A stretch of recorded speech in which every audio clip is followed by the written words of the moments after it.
जय माँ। श्री माँ आनंदमयी के मुखारबिंद से अमृत कथा भाग 1। लेखक पूज्य भाई जी। पृष्ठ 95 ऑडियो 16। अनुसंधान। इससे यह समझ में आता है कि अंदर की गति और भाव की प्रबलता बाहरी कर्म के भावों को कम कर देती है और बाहरी भावों को न भूलने पर अंतर जगत का दरवाजा पूरी तरह नहीं खुलता। इस तरह नाना प्रकार से संध्या पूजा की क्रियाओं में कुछ दिन और बीत गए। एक दिन तो क्रिया आदि करते करते प्रायः रात ही बीत गई। थोड़ी देर बैठने के बाद देखा कि विशेष कुछ नहीं हो रहा है। तब ख्याल आया, आज भर के लिए काम खत्म हुआ। उठकर थोड़ा कुछ खाकर 2-1 मिनट के लिए बिछौने पर लेट गई। सुबह होने पर गृहस्थी के कामकाज करके फिर से बैठ गई। उस दिन देखा, रोज की शारीरिक क्रियाओं के बाद एक विशेष आसन में स्थिर होकर बैठ गई। शरीर अवश और ऊँघ रहा था। लेटने की इच्छा हुई, वहीं लेट गई। थोड़ी देर लेटने के बाद देखा, एक साधारण गृहस्थ के घर में मनुष्य की तरह सजीव देव मूर्ति उसको देखते हुए वहीं जमीन पर पड़ी रही। उठने पर देखा, दिन चढ़ गया है। खाना बनाया, सबको खिलाकर फिर बैठ गई। एक नया भाव प्रकाश होने लगा। नाना प्रकार की क्रियादि के बाद चुपचाप पड़े रहने का भाव हुआ। लेटे लेटे देख रही थी, एक दलान में सजीव मनुष्य की तरह अनेक देव देवियों की मूर्तियां हैं। लक्षण से भीतर प्रकाश हुआ, ये देवता है। प्रचलित जो महादेव, दुर्गा, सरस्वती, लक्ष्मी, विष्णु, ब्रह्मा इत्यादि है, उनके भी नाना रूप है। धीरे धीरे एक एक मूर्ति उसी स्थान पर अंतर्धान हो गई। तमाशा देखने की तरह इस घटना को देखा। शरीर की तरफ बिल्कुल ख्याल नहीं था। इसके बाद देखा, एक नाट मंदिर है। उसके चारों ओर देवालय है। इनके भीतर विभिन्न देव देवियों की मूर्तियां हैं। यह स्थान मानो एक आनंद धाम है। मूर्तियां सजीव प्रतिष्ठित है। उनके शरीर से अलौकिक शक्ति, तेज, सौंदर्य विकसित हो रहा है। इस तरह काफी समय बीत गया। थोड़ी देर बाद देखती हूँ, वह मंदिर आदि तथा मूर्तियां वहीं विलीन हो गई। फिर मैं उठकर बैठ गई। शरीर अवश था। सारा बदन मानो झपकियां ले रहा था। इस तरह जब देवताओं का सजीव रूप देखा जाता था, तब उसके साथ साथ उनके मंत्र आदि एवं तत्स्वरूप में उनके गुणों का भी प्रकाश होता था। कभी कभी स्वतः मुंह से ऐसी बात निकल आती कि इस शरीर के ऊपर ही इनके गुण और शक्ति प्रकाशित होंगे। साधन करके जिनको यह अवस्था प्राप्त होती है, भाषा में कहें तो इस अवस्था को सिद्ध अवस्था भी कहा जा सकता है।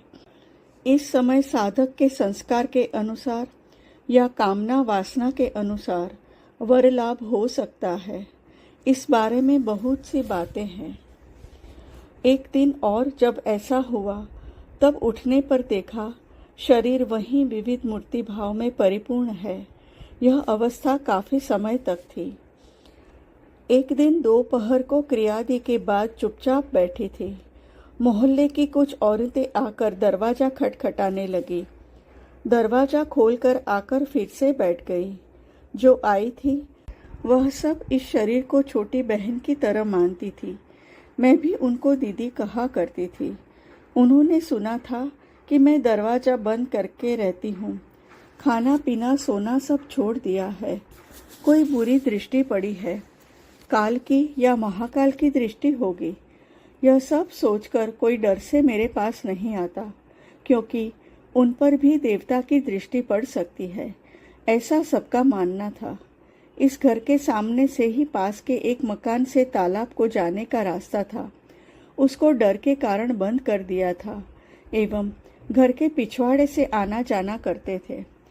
इस सब कारणों से हमारा घर सुनसान हो गया और इस शरीर को अपने भाव से रहने का सुअवसर प्राप्त हुआ था। जो औरतें आई थी उन्होंने बहुत तरह के उपदेश दिए और कहा, क्या हम लोगों ने दीक्षा नहीं ली? क्या हम संध्या वंदन नहीं करते? बीमार होने पर हम लोग कुछ खाकर संध्या करते हैं, आपको भी कुछ खाकर बैठना चाहिए। उन्होंने और भी पूछा, आपको क्या प्राप्त हुआ है? आप ऐसी क्यों हो गई हो? मैं हंस पड़ी। विशेष कुछ कहा नहीं गया। उनमें से स्वामी शिवानंद की एक शिष्या थी। उन्होंने कहा, आप पति का आदेश लेकर कुछ खा लीजिएगा, बाद में यह सब कीजिएगा। मैंने कहा, अगर वे स्वेच्छा से मुझे कहते हैं तुम खाकर करो, तभी मैं वैसी कोशिश करूंगी। उसने और भी कहा, मेरे गुरुदेव से दीक्षा लेने पर वे साक्षात सिद्धि लाभ करा सकते हैं। और भी कितना कुछ कहा। मेरे विशेष कुछ जवाब आदि न देने पर वे सब लौट गई। मैं उठकर रसोई की व्यवस्था करने लगी। भोलानाथ को खिलाया। खाने पर बैठकर वह अपने से ही कहने लगे, कल से तुम दिन में थोड़ी देर संध्या पूजा करके कुछ खा लेना, बाकी की क्रियादि बाद में करना। यह सुनकर मैंने उक्त शिष्या की बात कही। उन्होंने कहा, मेरे मन में ऐसी बात आ रही थी, कल से ऐसे ही व्यवस्था करना। रात को पहले की तरह बैठी। क्रियादि के उपरांत सारा शरीर मानो अवश हो गया और लेट गई। लेटे लेटे देखती हूँ, यह शरीर चलते चलते एक मकान में गया है। वहाँ देखा, एक जगह राधा कृष्ण की युगल मूर्ति, काली, शिव, दुर्गा, सीताराम इत्यादि विविध मूर्तियाँ स्थापित है। कुछ देर बाद यह शरीर वहाँ से आ गया। उस रात इस शरीर में नाना प्रकार के भाव प्रकाशित हुए। बहुत देर तक केवल जमीन पर ही पड़ी रही। काफी देर तक पड़े रहने के बाद उठकर खाने गई। तब तक रात प्रायः समाप्त होने को थी। यह शरीर की ऐसी अवस्था को देखकर काम करने वाली लड़की सरला के मन में न जाने कैसी भावना जागी थी। मेरे न कहने पर भी वह देख रेख से सब काम सुंदर ढंग से कर देती थी। एक दिन उसने एक छोटा सा गलत काम किया था। मैंने बाहरी दृष्टि से देखा नहीं था। अचानक मेरे मुंह से निकला, तूने यह काम किया है। इतना कहकर जहाँ उसने वह चीज रखी थी, उसको लेकर यह शरीर वहाँ पहुँचा तो वह ठगी सी रह गई। अभी अभी यह काम करके वह दरवाजा खोलकर इस शरीर के कमरे में घुसी थी। उस दिन से उसे थोड़ा डर लगने लगा और वह और भी मन लगाकर ज्यादा काम भी कर देती थी। इस भाव के चलते एक और मददगार था। वह था एक कुत्ता, जिसके बारे में पहले कह चुकी हूँ। रात में देखती थी, जब तक क्रियादि करके यह शरीर बाहर नहीं आता था, तब तक वह दरवाजे पर बैठा रहता था। दूसरे लोग जब सोते थे, तब वह सारी रात जागता था। सब चीजें खुली पड़ी रहती थी, तो वह बिल्ली आदि से बचाता था। जब यह सब हो रहा था, तब उषा दीदी बहुत कम आती थी। उनके पति यह नहीं चाहते थे कि वह मेरे साथ ज़्यादा मेल मिलाप करे। बाद में जब वे ढाका आश्रम में आते थे, तब पति पत्नी दोनों सब बातें कहकर हंसते हुए आनंद लेते थे। संध्या वंदन के समय बाहरी दृष्टि से फूल, बेलपत्र, चंदन, आचमनी, पुष्प पात्र, जल, दीपक आदि के उपयोग का ख्याल नहीं आता था। इस अवस्था में सभी काम अपने से ही भाव में प्रकाश होकर संपादित होते थे। एक दिन सूर्य ग्रहण के उपलक्ष्य में भोलानाथ जप करने बैठे थे। उनके लिए आचमनी की व्यवस्था कर दिया। मैं भी पास बैठी। भोलानाथ ने आचमन करके आचमनी मेरी तरफ कर दी, पर बाहरी जल से आचमन करने का भाव नहीं हुआ। गृहस्थाश्रम में पति सेवा। एक दिन सवेरे नहाकर संध्या वंदन करने बैठी थी। भोलानाथ कचहरी जाएंगे, मैंने प्रणाम किया। मेरा नियम था प्रतिदिन उनको प्रणाम करना और उनका चरणामृत लेना। सो लिया। इसके बाद अचानक बोल पड़ी, मैं आपकी आरती उतारूंगी, आप थोड़ी देर यहाँ ठहरिए। इतना कहते कहते शरीर की अस्वाभाविक अवस्था हुई।